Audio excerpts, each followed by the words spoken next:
Good morning, students. Welcome to your English class. Today we will start Unit 9 of our practice book titled Tenses. So before starting tenses, we should know what does this word means. Tenses. Now look at here.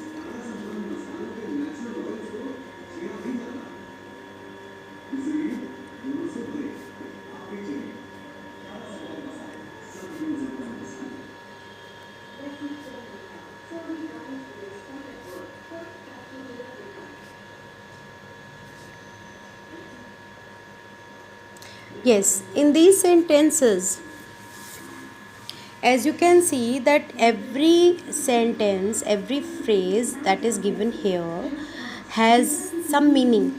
I go, they go, he goes, she is going, they were playing, and many more like this.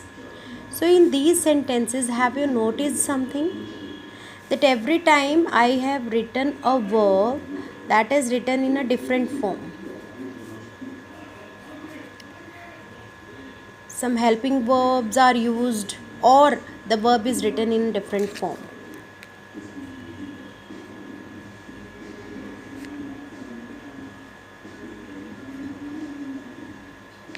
Here. So how do we get to know that? And every sentence has a different meaning also. Okay, like it denotes time. These verbs which are written in different forms are denoting time. How can we get to know? If I have to say something right now, if I said something in past time, and if I want to do something in future, so how can I mention them? I can mention all these action with the help of the tenses. So the tenses are the words. Tenses is actually a process that show the time of any action. Okay, as in the first sentence, I go. I go means I go or they go. This means that the action of going is happening on a regular basis, like daily, weekly, oftenly, etc. जो एक habitual form में होता है, तो हम वहाँ पर verb की फर्स्ट फॉर्म यूज़ करते हैं, and that comes in present tense. Okay, simple present tense. And if you can see this third sentence, she is going. I have written is with go, ing, go plus ing form. I have written is with it. It shows that some action of going is in progress. She is going, वो जा रही है. This action is in progress. So this type of formation of verbs in which we use verbs first form plus ing form along with the helping verb, either is, am, are, or was, were. These are shown to tell us that the action which are written here are in progress. Okay, जो action routine से होते हैं, daily, weekly, yearly, monthly, etcetera, वो हमारे होते हैं कौन से टेंसेस में आते हैं? कौन सा टेंस होता है? प्रेजेंट. ओके, सो और जो एक्शन हमारे going, doing, playing, laughing verb की फर्स्ट फॉर्म के साथ आईएनजी जहाँ पर यूज़ होता है, वो भी हमारे प्रेजेंट में आते हैं, लेकिन ये आता है हमारा present simple, and this comes in present continuous. Okay, so at first I want to tell you what the tenses are. Tenses are the words. तो इनसे हमें पता चला ना टाइम का. Tenses are the way to know the time of any action.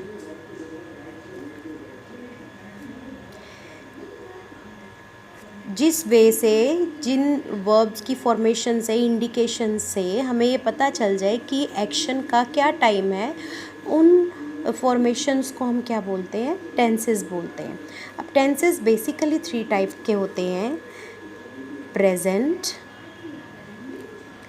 Past and future, ये I think सबको पता होगा, present, past and future. Class 3 में आप लोगों ने प्रेजेंट सिंपल टेंस किया था, एक बार हम उसको फिर से रिवाइज कर लेते हैं। प्रेजेंट सिंपल टेंस होता है जिसमें हमें सब्जेक्ट यानी डूअर ऑफ द एक्शन, जैसे यहाँ पर ही था, दे या आई, ठीक है, डूअर ऑफ द एक्शन यानी सब्जेक्ट, उसके साथ हम लगाते हैं वर्ब की फर्स्ट फॉर्म। जहाँ पर सिंगुलर सब्जेक्ट होता है वहाँ हम लगाते हैं एस और ई एस वर्ब की फर्स्ट फॉर्म के साथ। जहाँ प्लूरल सब्जेक्ट होता है वहाँ सिर्फ वर्ब की फर्स्ट फॉर्म लगती है, ओके। और साथ में कोई ना कोई ऑब्जेक्ट होता है, जैसे he go for a walk, okay. या अगर हम प्लूरल लगाए तो they, he goes for a walk, they go for a walk, okay. जहाँ सिंगुलर सब्जेक्ट है वहाँ एस और ई एस लग गया वर्ब के साथ, और जहाँ प्लूरल सब्जेक्ट है वहाँ पर सिर्फ वर्ब की फर्स्ट फॉर्म, उसको किसी एस और एस की हेल्प की ज़रूरत नहीं है, ओके। ये हमने सिंपल प्रेजेंट टेंस सीखा था क्लास 3 में। Right now the chapter is based upon present continuous tense. Now what is present continuous tense? जिस सेंटेंस में सब्जेक्ट के साथ हेल्पिंग वर्ब लग जाती है इज़, एम और आर।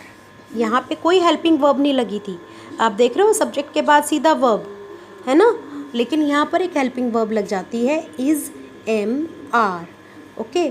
उसके साथ वर्ब की फर्स्ट फॉर्म, वर्ब की फर्स्ट फॉर्म को एक चीज़ और डेकोरेट करेगी, वो क्या है? I N G, okay. जैसे गो हमने यहाँ पे यूज़ किया था, गो फॉर अ वॉक, गो और गोज़, और यहाँ पर हम गो की जगह क्या लगाएंगे? Going, okay. और उसके साथ लग जाएगा object to complete the sentence. अब इज़, एम, आर कहाँ लगेगा? इज़ लगेगा सिंगुलर सब्जेक्ट,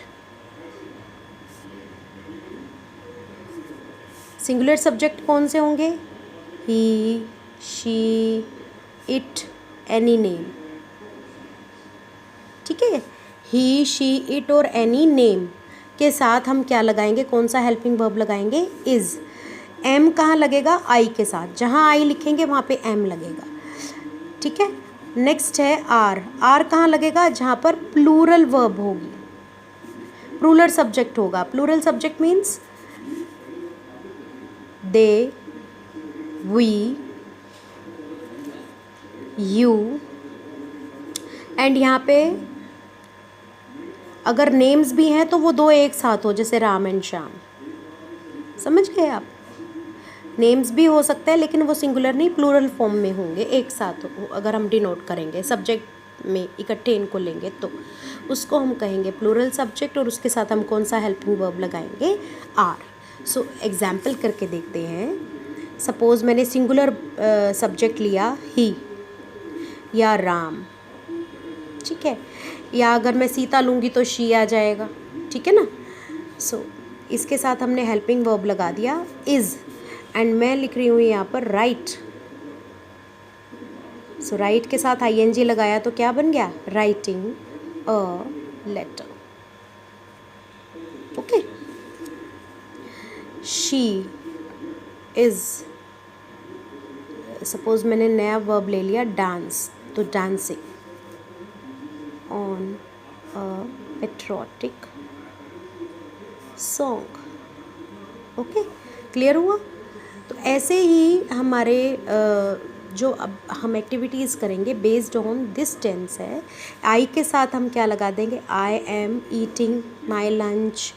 दे, सपोज प्लूरल अगर मैं सब्जेक्ट लूँ तो they are laughing on the joke. कोई भी सेंटेंस आप बनाकर इसको कंप्लीट कर सकते हो। सो ये आपका आज का लेसन था टेंसेस, जिसमें हमने आज सीखा प्रेजेंट कॉन्टिन्यूअस टेंस। आपको ये रिवाइज करना है, और इसके साथ साथ एक एक्टिविटी आपको दी हुई है page number 69 in your book. आपने वो एक्टिविटी वर्कशीट 1 खुद से करनी है। ट्राई करो। We will meet tomorrow to do more exercises and to learn more about this topic. Till then, take care of yourself.